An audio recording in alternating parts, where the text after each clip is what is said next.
Welcome to the 2020 NWEC Global Seminar. This year's seminar features COVID-19 and gender, effects of public health crisis on gender equality.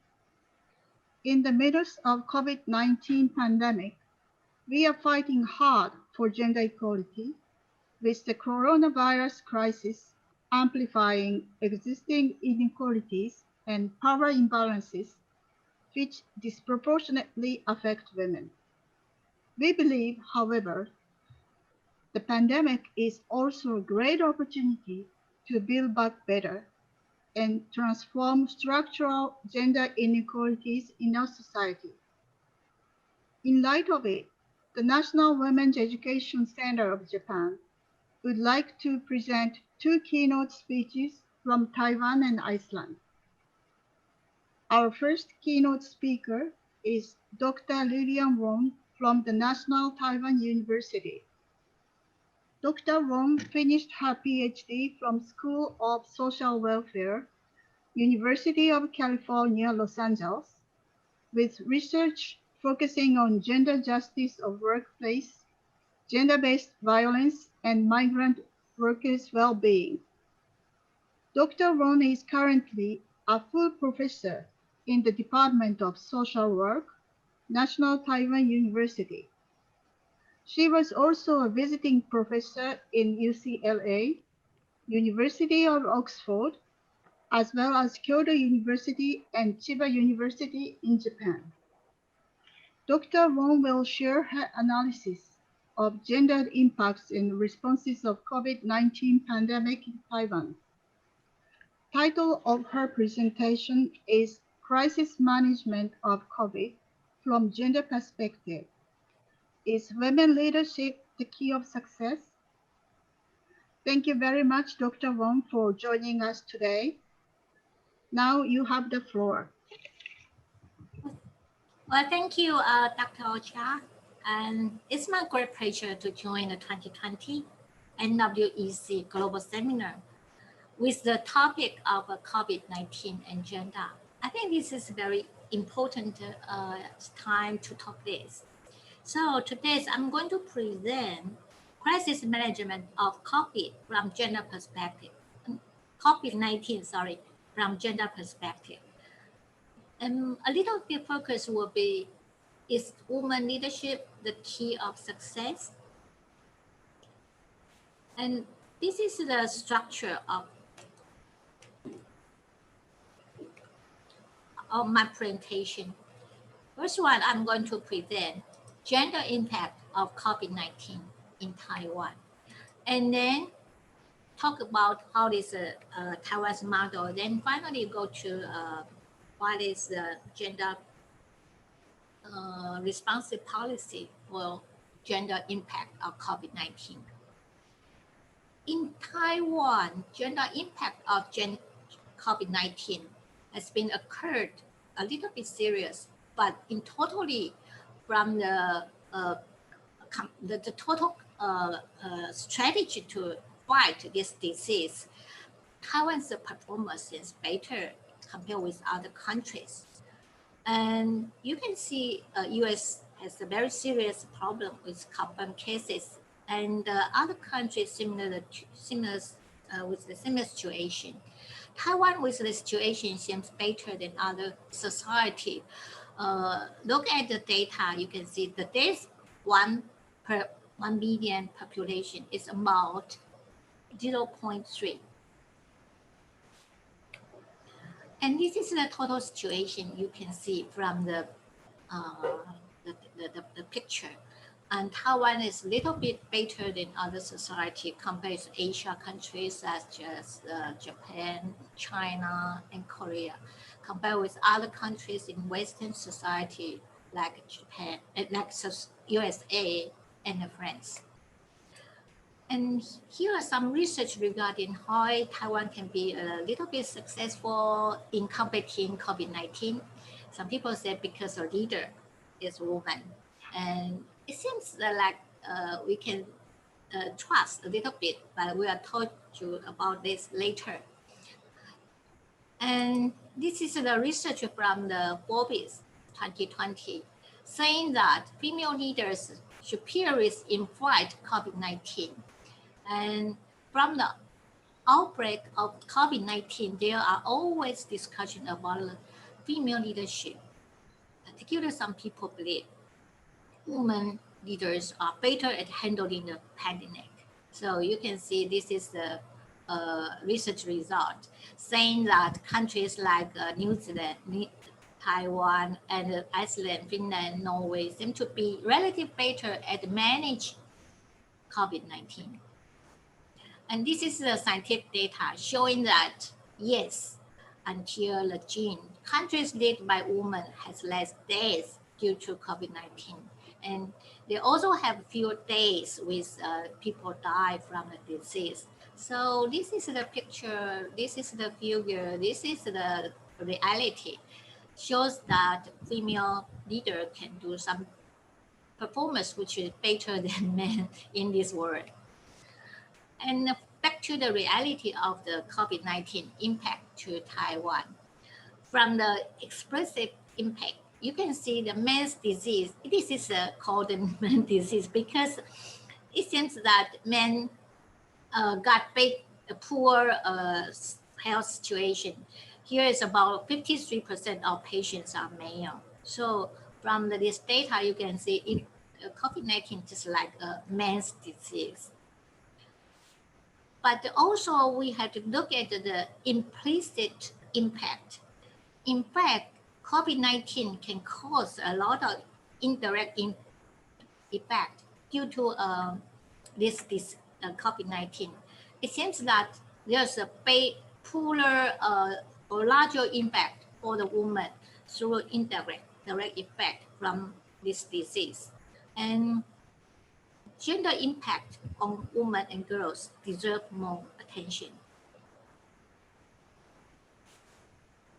So recently we can see a lot of reports done by UN Women. UN Women highly emphasize from all over the world to look at how COVID-19 widened gender effect in economic inequality.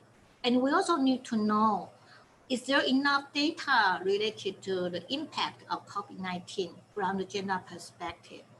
And finally, UN Women also highly emphasize on gender responsive policy to management crisis risk. So in our presentation, in our paper, we talk about first part, how COVID-19 widened gender economic inequality from 5 perspectives.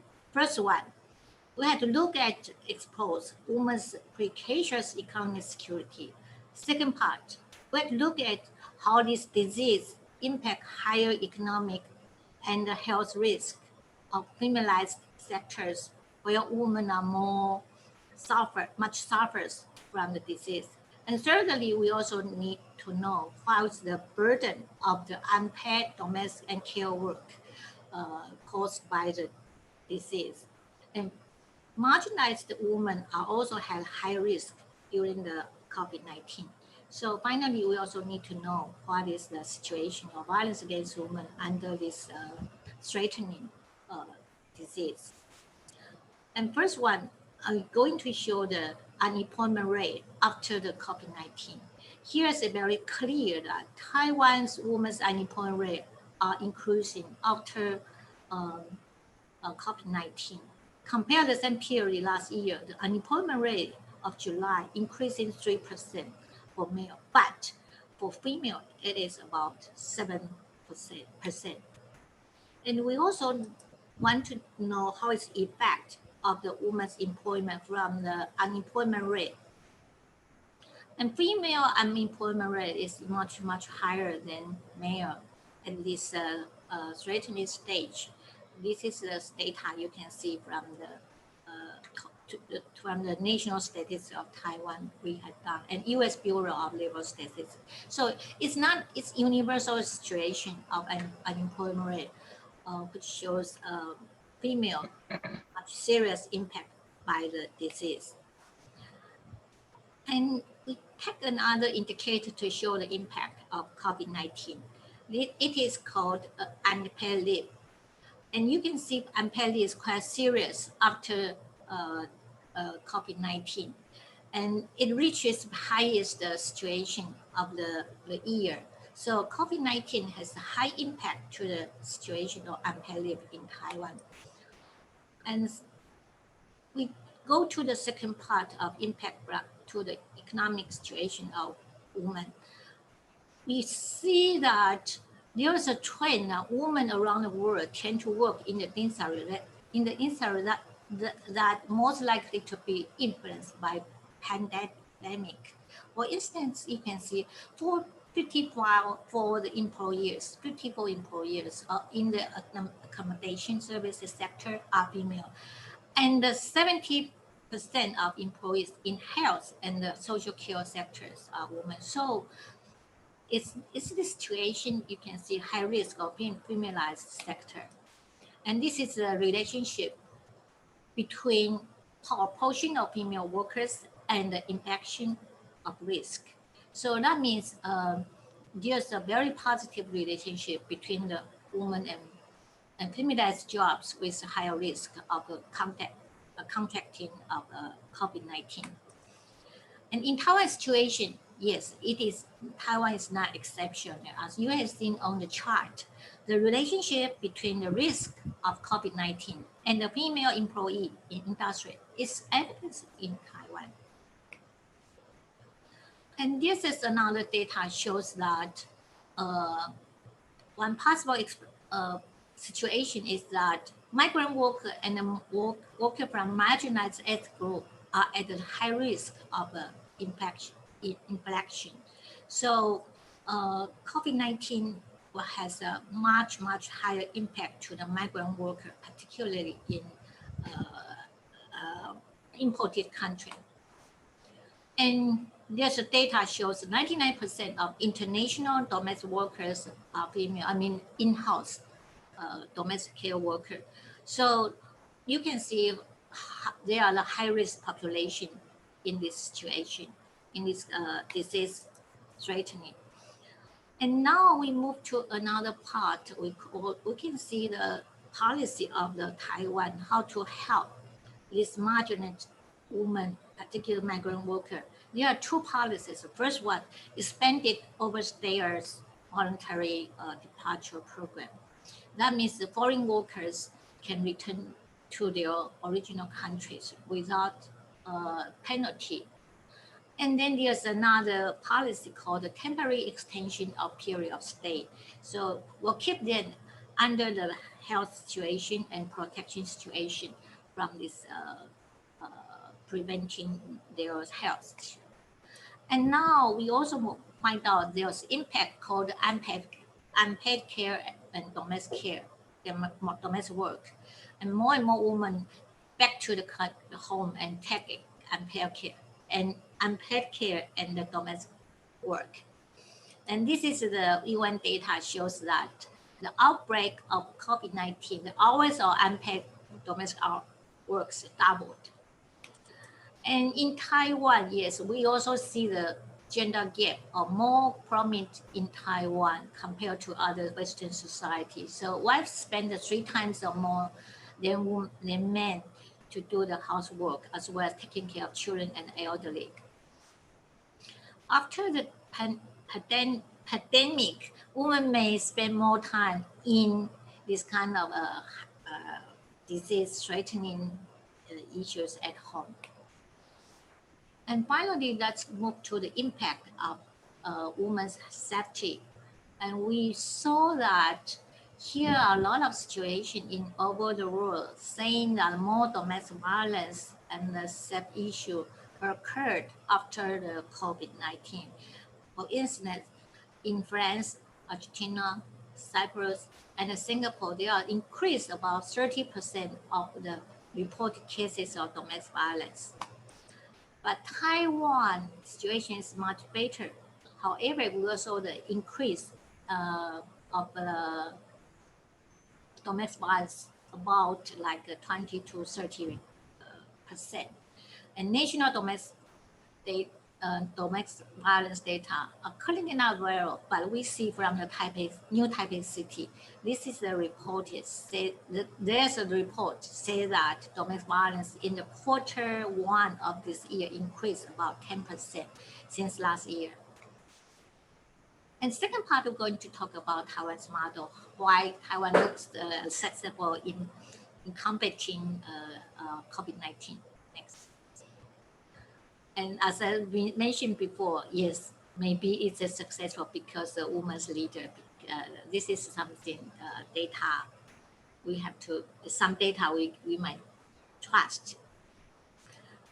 But in fact, after the research, we find out the Taiwan's model of success in this kind of COVID-19 situation can be concluded by 8 factors. First one, SARS experience.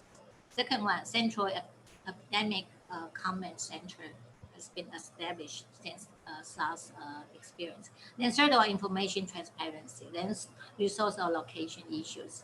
And then go to the other part, in very successful factor is timely border control. It's so important. And then community transmission prevention program, a medical technology program, and nice citizenship, particularly which is culturally built up. Then go to the factor. You can see Taiwan has been scared after the 23 SARS outbreak. And now we experiencing new COVID-19, but we also learned something from the SARS outbreak. So all the prevention program, all the fighting program based on the SARS can be very successful. And the other issue is because we have new called mechanism for combat, and this is quite successful. We call National Health Command Center can be very dominant in terms of fighting this disease, and this mechanism looks very functional. And another important factor of Taiwan's model is national health insurance, which is affordable, convenient, and qualified. So Taiwan has at least one of the best national insurance system in the world. Although still some existing problem as criticism, but this might be very crucial factor to the success of COVID-19 fighting. Then go to the national health scheme. You can see here are some important combating fighting issues, and from different dimensions, because time I'm going to go to detail. And here's another successful issue raised from the papers, saying that TOCC inquiry on Medicare. This is a very special program done by Ministry of Health and Welfare of the government. This is called the heart of success. And there's another factor which is successful leading to the combat COVID-19 called the name-based mask distribution system. And the overlap island, we can see this is sometimes very inconvenience, but finally it comes out very successful. And also there's a lot of community awareness program which help us to be alert to this disease. And something which I would share to all the participants is the crucial issue for this island is because we have a caring citizenship, and people are so scared, caring in this society in this stage of fighting.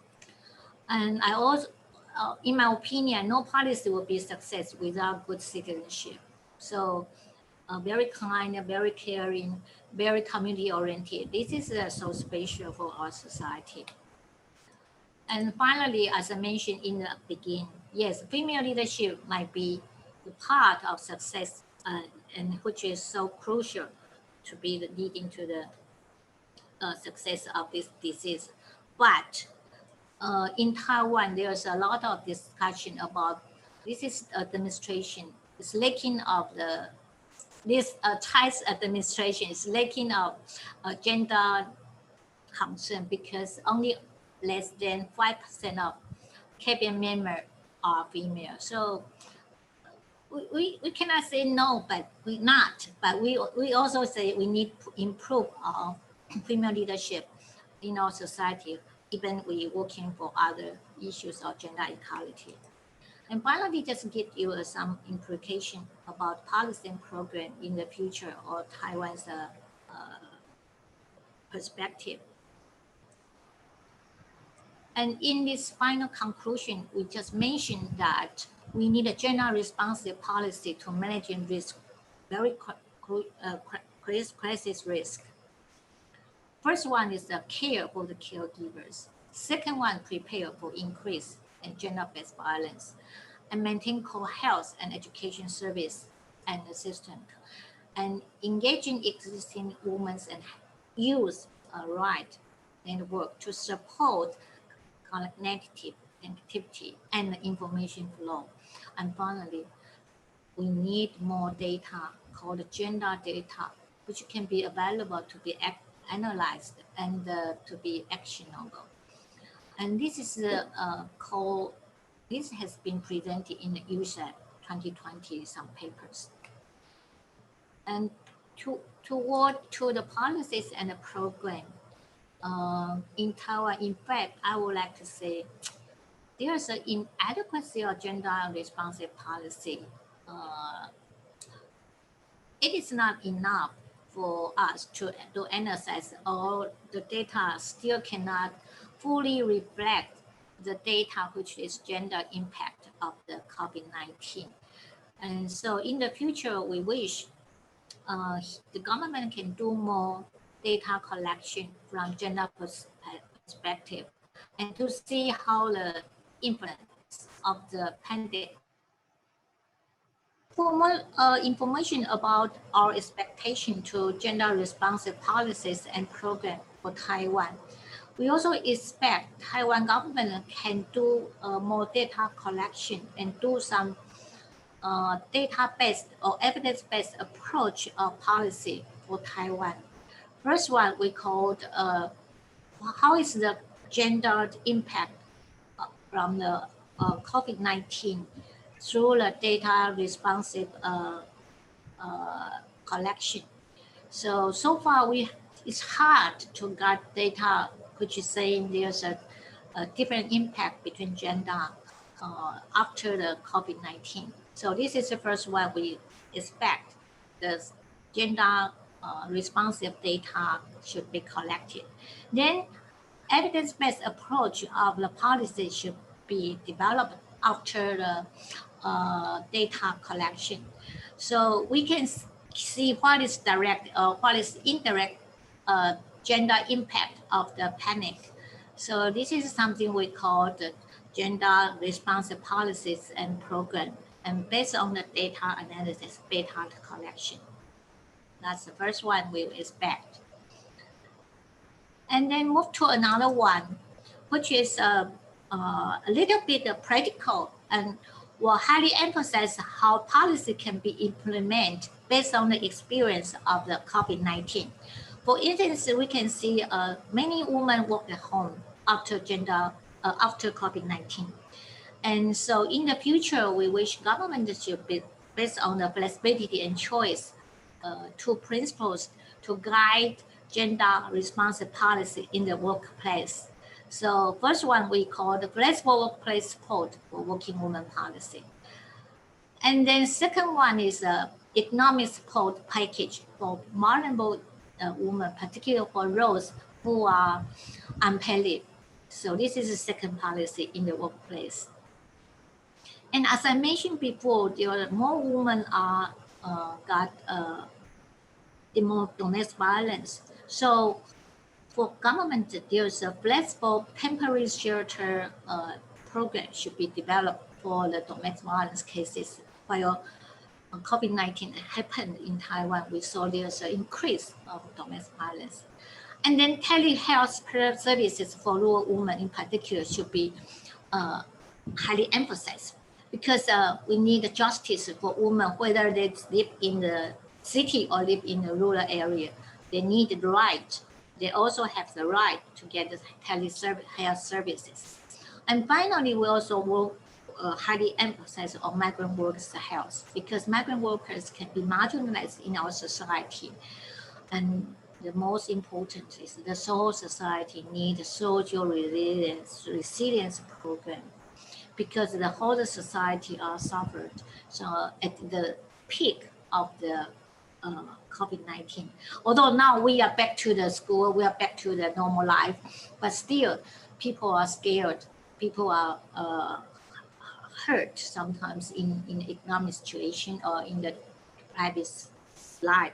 So we need the social resilience program for all the people to be more healthy after this disease. Next. And to conclude, I would like to say some words before ending. The pandemic can last a long time, but don't forget, gender impact can be kind of suffered in a long time as well. So we expect policy and program should be taken in account of short-term and long-term consequences. And we should have different and responsive way. Second, policymakers and the practitioners need to be aware of the gender nature and adopt a gender-sensitive and responsive approach, with women being incorporated in the decision process particularly. And finally, attention should be paid to further women's rights or gender equality, or compromise during the pandemic. So this is my final conclusion for all. And thank you for listening. Thank you for attention. And we should have your comment. Thank you. Dr. Wang, thank you so much for very insightful keynote presentation and critical analysis of female leadership in Taiwan. It was also so eye-opening that you reiterated COVID-19 impact toward female migrant workers in your country. I believe we can learn many things from Taiwan's experiences to combat against COVID-19, especially such as caring citizenship. It was so impressive. Thank you again, Dr. Wang, for sharing your very valuable input.